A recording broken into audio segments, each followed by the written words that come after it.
দেখলাম সে বলতেছে একটা নির্বাচন করতে 50 থেকে 60 লাখ টাকা লাগে, কোনো কোনো সিটে 1 কোটি টাকাও লাগে।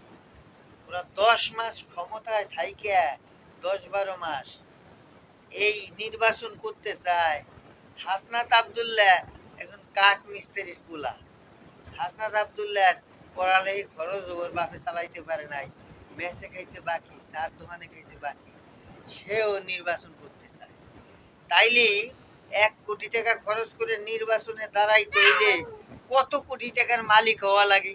এই 10 মাসে দেশটারে লুটপাট কইরা ধ্বংসে তার প্রান্তে দাঁড়া করাইয়া এখন তারা নেতা সাজছে।